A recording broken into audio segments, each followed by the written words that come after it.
नमस्ते दोस्तों। आज हम इंसानों के शुरुआती सफर में गोता लगाने जा रहे हैं। सोचिए, हजारों साल पहले की बात है। दुनिया एकदम अलग थी। हमारे पूर्वज बस अपने मुश्किल माहौल में ढलना और जिंदा रहना सीख रहे थे। चलिए इंसानियत की सुबह से शुरू करते हैं। सबसे शुरुआती इंसान, जिन्हें होमो हैबिलिस कहा जाता था, अफ्रीका में लगभग 24 लाख साल पहले दिखाई दिए। ये लोग औजारों के साथ काफी चालाक थे, इसीलिए उनका नाम, जिसका मतलब है हुनरमंद इंसान। वे जानवरों का शिकार करने और पौधे इकट्ठा करने के लिए साधारण पत्थर के औजारों का इस्तेमाल करते थे, जिसने आने वाली पीढ़ियों के लिए नींव रखी। अब तेजी से आगे बढ़ते हैं, लगभग 18 लाख साल पहले, जहां हम होमो इरेक्टस से मिलते हैं। इन इंसानों के दिमाग बड़े थे और औजार ज्यादा बेहतर। मजेदार बात यह है कि वे अफ्रीका छोड़कर एशिया और यूरोप में फैलने वाले पहले इंसान थे। यह प्रवास इंसानों के लिए एक बड़ी छलांग थी, जो उनकी अनुकूलन क्षमता और लचीलेपन को दर्शाता है।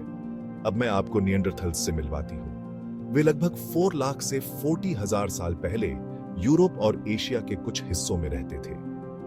निएंडरथल्स कुशल हंटी थे और बेहतरीन औजारों का इस्तेमाल करते थे।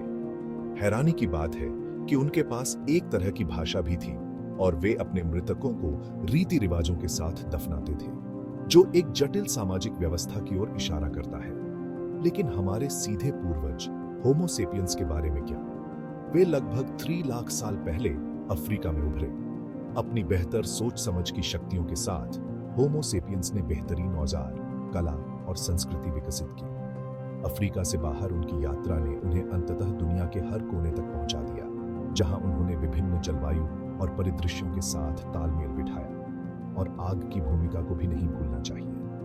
आग पर काबू पाना एक बड़ा बदलाव था।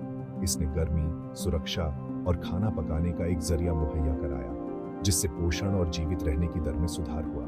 कल्पना कीजिए, एक कैंप फायर के आसपास बैठना, कहानियां साझा करना और एक दूसरे से जुड़ना। यह एक परंपरा है जो हमारे शुरुआती पूर्वजों के साथ शुरू हुई। शुरुआती इंसानों का सफर नवीनता, अनुकूलन क्षमता और सर्वाइवल की मिसाल है। साधारण औजार बनाने वालों से लेकर जटिल समाजों तक उनकी कहानी पृथ्वी पर जीवन के इतिहास में एक उल्लेखनीय अध्याय है। तो अगली बार जब आप कोई औजार इस्तेमाल करें या आग के आसपास बैठें, तो उस अविश्वसनीय